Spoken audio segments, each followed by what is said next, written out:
When you guys are seeing this video, the third episode at least will be out of Daredevil Born Again, and this has been an interesting release so far. It has definitely been regarded, okay, across the board, from the different people that I've heard review this, they've all come to the same conclusion that this is definitely the best offering from the MCU. But then again, that's like saying that you bang the hottest tranny. Not exactly an accomplishment, but I digress. The disparate number of opinions that are out there, having it from, it's actually pretty good to this is the drizzling shits, it's inspired me to follow this a little bit closer. And it's funny, just before I fired up the camera and pressed record, I got hit with a Disney Plus notification that, hey, you can sign up for, I think, 3 or 6 months at $2 a piece. And it's like, no thanks, I couldn't care less. But realistically, to fill in the gaps, I would have to go back, watch the 3 seasons of the Netflix run, and then, catch this up, which is still very doable, very possible, and I can get around to it, mostly because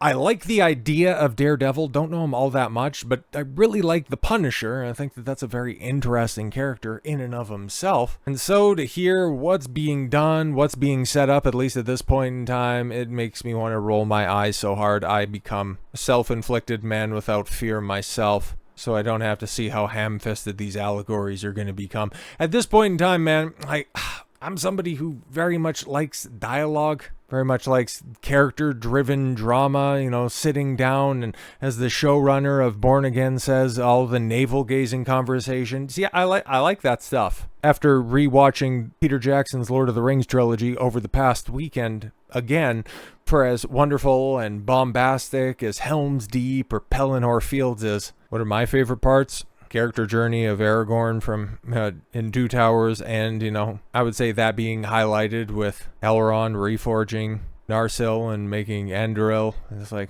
that entire conversation, that entire scene right there is some of the most impressive multi-layered speechcraft that you're likely to ever see. Everything that Theoden says, and of course the entire journey of Boromir and Fellowship, it's just all a feast. And because you understand those characters, because you know all of those relationships going on between the different characters, even the ones like you could just think in your mind, even though you don't see it very often outside of a couple of offhanded remarks, you could visualize. And you know exactly what a conversation between Sam and Gimli would look like. You understood, or you understand what leads Boromir to take a pointed interest in protecting Merry and Pippin. It's stuff like that that is just completely and totally devoid of modern entertainment. And when you hear showrunners dismiss that stuff as just the boring stuff that just impedes our less than stellar action, where Daredevil just looks like a PS2 graphic bouncing around in a rubber suit from, rooftop to rooftop, forgive me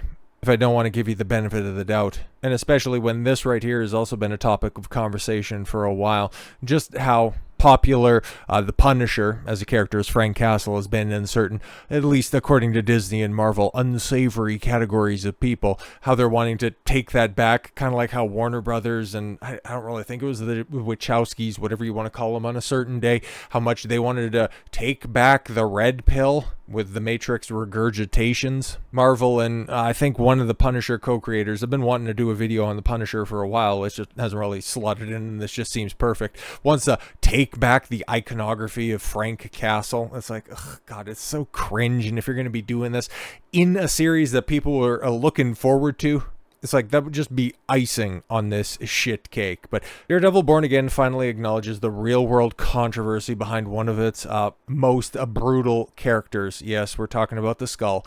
We're talking about the Punisher. And yeah, I guess some spoilers, even though at this point in time, it's a week removed from the 2-episode premiere. And whatever episode 3 has on display that is coming out Tuesday night. I don't know so far. I've heard rumors about what to expect with the rest of the series, but I won't be laying any of those out right now, okay?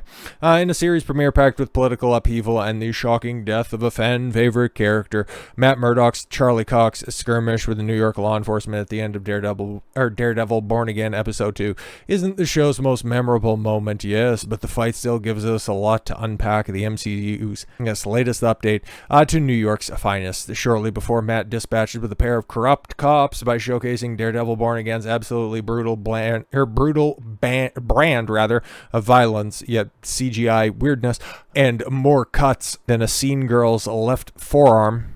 The more determined of the two shoves, yes, everyone's favorite lawyer up against the wall, tugs his sleeve to reveal the tattoo of the updated skull for John Bernthal's already iconic Punisher. Oh my god, the Easter egg. No, they linger on the shot. I've seen the clip. It's like, this is supposed to be how, New York doesn't like vigilantes, but they like the Punisher because he hunts the vigilantes and he gets justice, and it doesn't matter the way that he goes about it. That's what these corrupt cops like. And see, anybody who identifies with the Punisher is also corrupt and evil. Like, oh, fuck off. In Daredevil, yes, Born Again, episode 2, Matt crosses paths with corrupt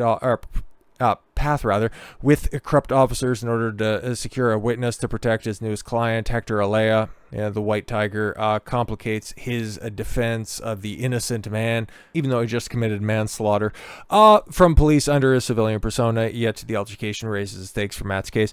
The scene's Punisher set the stage for an even more seismic shift in the series' main story, as the character's grisly rival, as already teased in a Daredevil Born Again's first trailer, and the appropriation of his logo being shown for the first time. It's clear that the MCU is about to examine Frank Castle's impact on the society in a more relevant way than ever. Yes, in a much more modern, audience-approved manner, because, well, you could have what is venerated as the most compelling dialogue exchange in the greater MCU in, season 2 of the Netflix Daredevil run between Matt Murdock and Frank Castle on a rooftop discussing their own interesting character motives. We're not likely to see anything like that. It's just simply going to be, slack-jawed yokels that prize violence and power above everything else, perverts what it means to be the Punisher, and then he's going to have to, assess himself, and he'll end up getting cucked like the Kingpin. I don't want to go too hard on a show that I personally haven't seen myself. I haven't seen any, scene-by-scene breakdown. All I've heard is some reviews from people that, yes, I respect, and a lot of their argumentation ends up running down if they like the show. It's like the comic books, and it's like adaptation arguments really don't hold a lot of water for me, because you know what else is in the comic books? Female Thor, Tim Drake sucking dick. Well, just about every comic character at this point in time, liking balls on their chin. So yeah, you want to say, it's like the books, okay? Oh, you see 487 was in the background, so that means that stupid decision at the beginning of episode 1. Yeah, there's probably going to be a twist on that one. Cool. How are you going to explain that twist? Because you just managed to, whitewash all of it and gloss over it for the sake of the marriage counseling for the Kingpin, having it revealed that his wife is a better criminal than he could have ever been. It's like, ugh. I simultaneously want to watch the show, but then at the same time, I think that my apprehension is simultaneously not unwarranted, but then also not echoed as well. And no, that's not a reference to that stupid show that came out like a year ago. Does anybody remember that? No, exactly. But Daredevil Born Again fails to chart on Luminate's weekly top 10 streaming originals.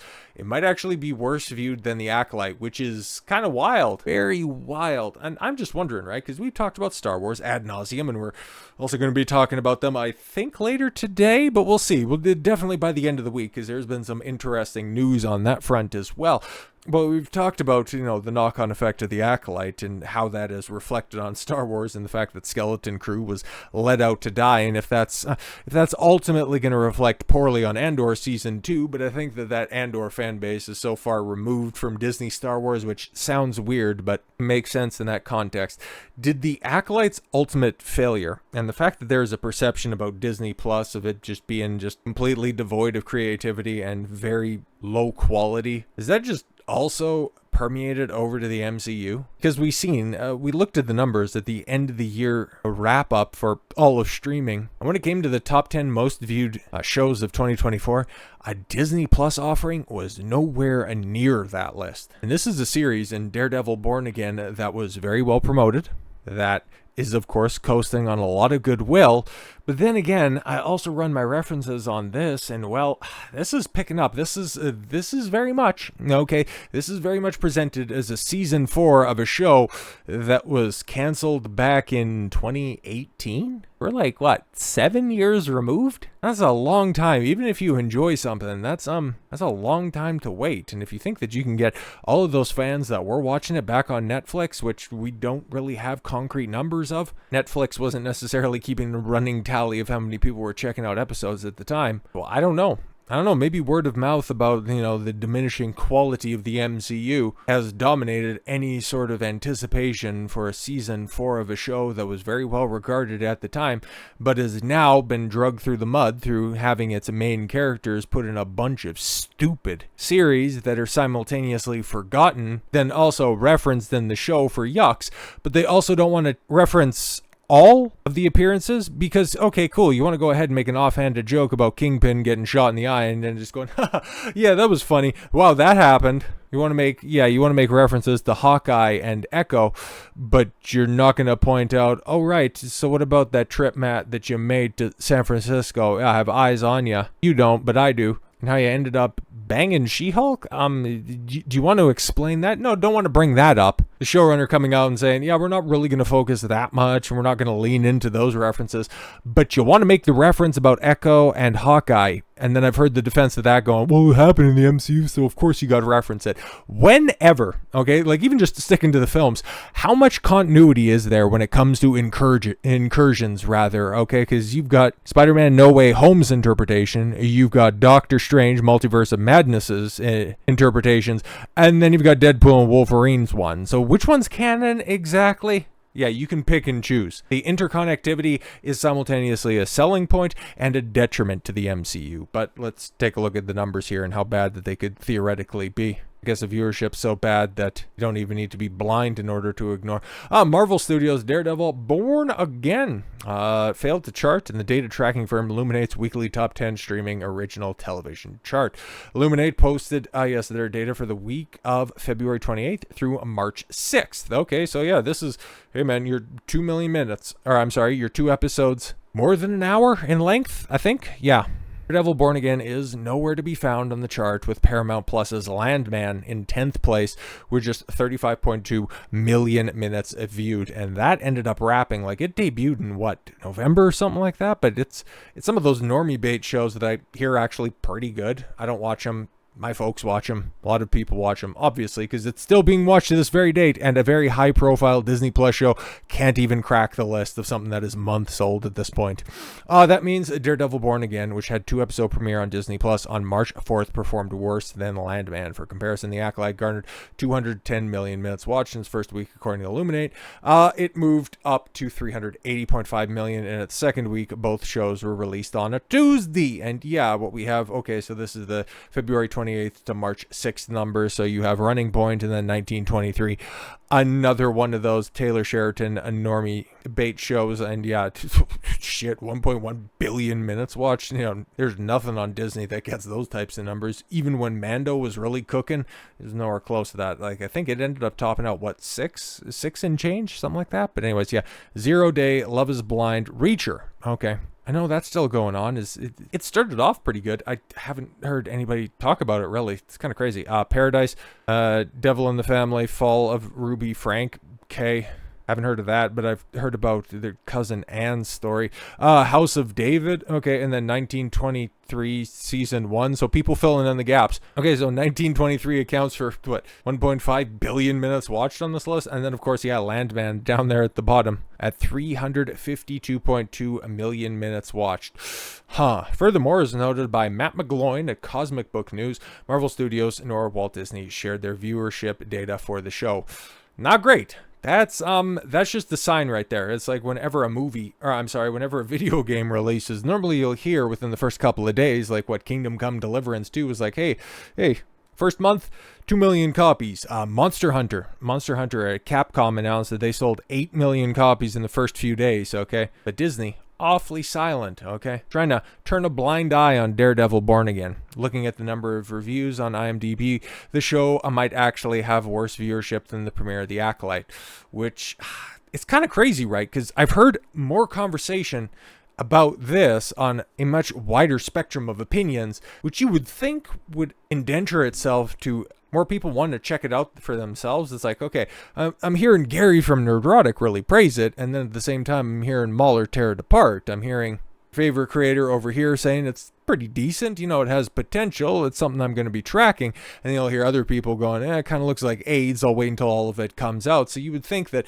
you know, your general normie opinion, especially, maybe that's just people that are plugged in, which is even smaller. But you would have to think it's like, it couldn't be any smaller than the Acolyte audience, which that one right there was, it wasn't even worth your time to check in for the dumpster fire. It was, holy shit, steer clear. And if you want to laugh at this stuff, go check out somebody's review on it, which was probably pulling better numbers. And I could very much conclude that, you know, certain content creators got better views on their Acolyte coverage than the show it did proper. That's why I have to ask the question, is Disney Plus just simply cooked as a service? Because, yeah, the first couple of episodes of The Acolyte getting 11,000 and 9.9 thousand reviews. Okay, that's interesting. And then, yeah, episode 3, the very controversial one, which actually, by the end of the run of that series, episode 3 very much got supplanted by episode 7. Was it 8 episodes? Yes, episode 7 is, you know, even more cringe. So, but anyways, yeah, 7.8 and 6.4 thousand reviews, but it's much more positively received. 8.7 and 8.6.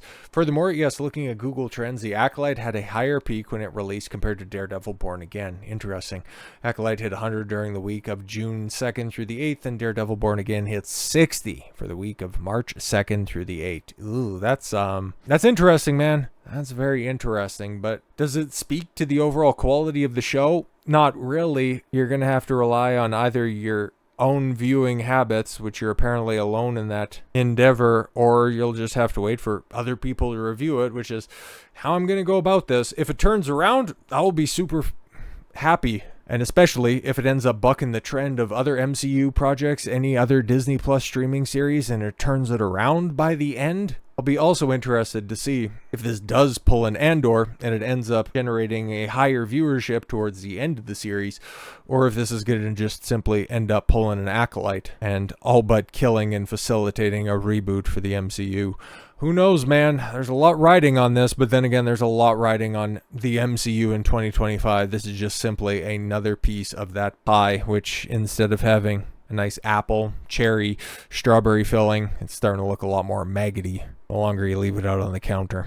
So with all that said, thank you all very much for the gift of your time. I've been Don Consuelo. I want you to follow your gut and get after it. Take care, everyone.